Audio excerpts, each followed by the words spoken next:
Today I'm going to read you a story called A Piece of Home. But before I do, I have some vocabulary words for us to go over. And let's kind of do it the same way we do at school, where I stretch out the word and you try to put it back together and guess what it is. Okay, so the first word stretched out goes like this. Expect. Do you know what the word is? Expect. Good job. Here's the word. Expect. If you expect something, you think it will happen. Just like the kids here expect the bus will come soon because it's always on time. Expect. How many syllables? Expect. Expect. 2. Okay, our next vocabulary word is, here it is, stretched out, put it back together. Brave. Do you know what it is? Brave. Here we go. If a person is brave, they do something even if they're a little bit scared. So the boy here is brave because he's going to get a shot from the doctor even though he's afraid. Okay, how many syllables in the word brave? Let's see. Brave. Brave. Just one syllable. Okay, and the last vocabulary word to go with our story today, let me stretch it out. Ordinary. Can you put it back together? Ordinary. The word is ordinary. If something is ordinary, it's just normal. It doesn't stand out. It's just what you usually have. Like you can see here, there's 2 pencils. We have pencils that look like this. That is an ordinary pencil. That's what most pencils look like. But sometimes you get a fun, glittery, sparkly, shiny pencil for your birthday or something, and that's not ordinary. That's extraordinary. So ordinary is this word. And how many syllables in ordinary? Ordinary. Oh my. Ordinary has 4 syllables, 4 beats in it. So those 3 words, ordinary, brave, and expect, are all going to be in the story A Piece of Home that I'm going to read to you now. In Korea, my grandmother was a wise and wonderful teacher. When students bowed, she held her shoulders erect, but her eyes sparkled. So the story is starting out in Korea, which is a far way away in another country from here. Even at home, my grandmother could find the extraordinary held within the ordinary. There's our word. Like how she coaxed her mugungwa shrubs to blossom into tanshim flowers, revealing their bright red centers.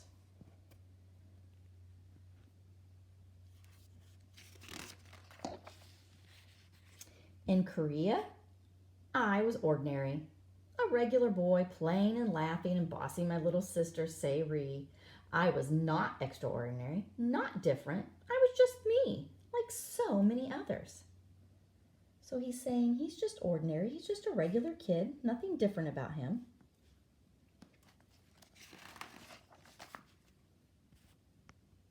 In Korea, my father, who always did the right thing, who always did what was expected, surprised us all.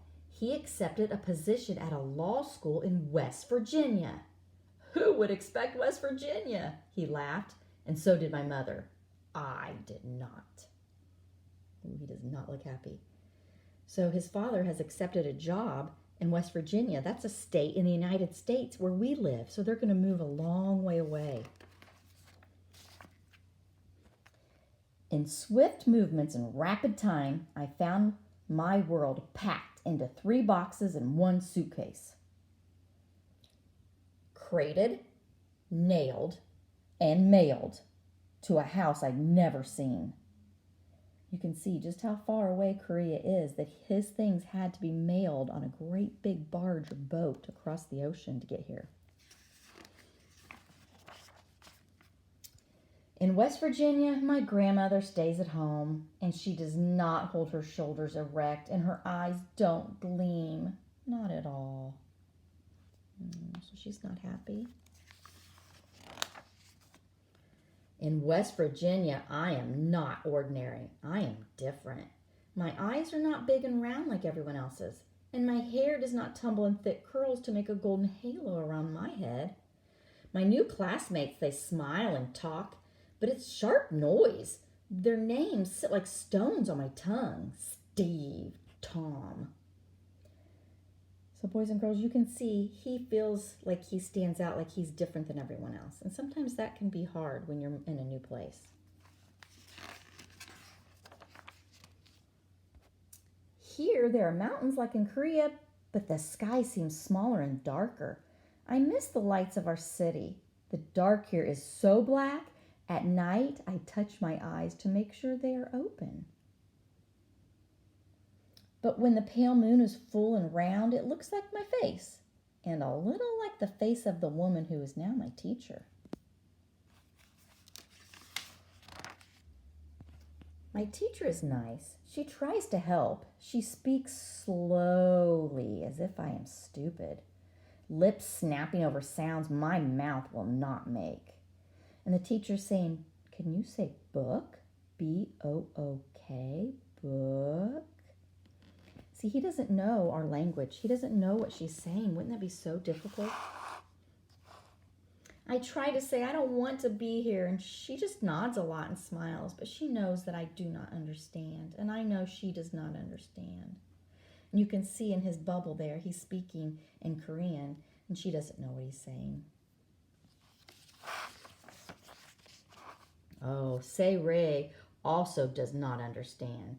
So the teacher says recess is over. What does she do? She bites and kicks and even spits on her teacher. My grandmother cries and tries to tell the teacher she is sorry. Then my father talks to the school in his flawless English.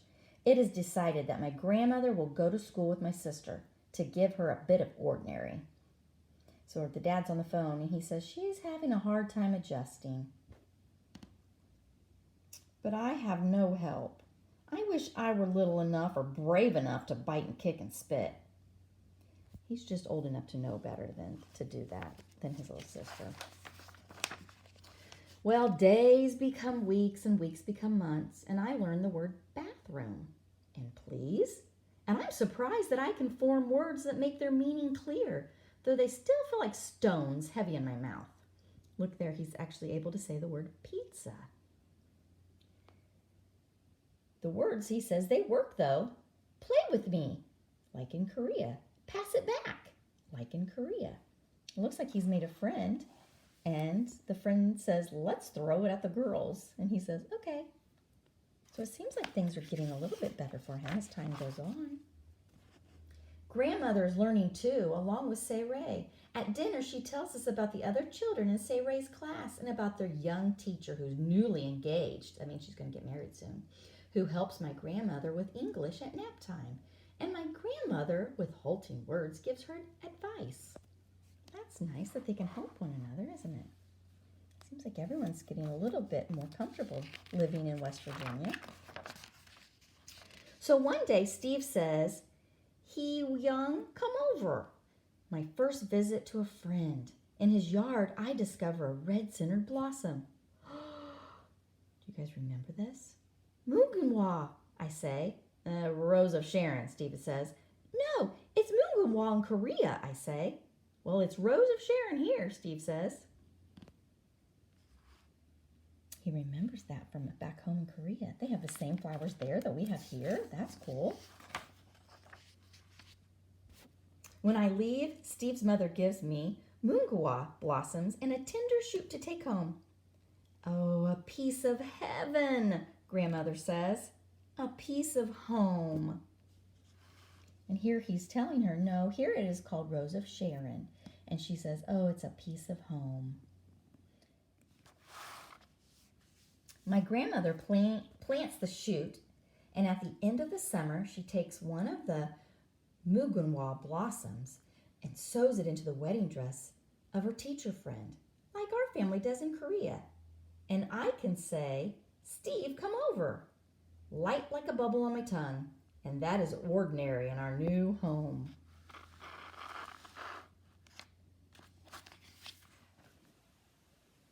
I hope you liked that story.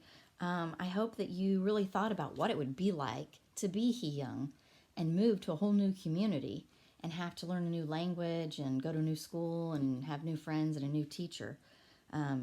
it had to be really hard for him. So what we're going to do is talk more about him and what his character felt like and was like at the beginning, the middle, and the end of the story. Here is a page from our My Book that you're going to do now and then turn into me. And what we're going to do is, if you look, there's 3 boxes, and the top box starts off asking about our character, Hee Young, from Korea. And at the beginning of the story, he lived in Korea, where he had always grown up, where he understood what the people were saying, and he fit in with everybody. And so I drew a picture of him happy, and I wrote the word ordinary, because that's how he felt. He just felt like part of the community. But then in the middle of the story, when they moved to West Virginia, he did not feel like he fit in. He felt different. That's why I wrote the word different. And I drew a picture of him sad and unhappy.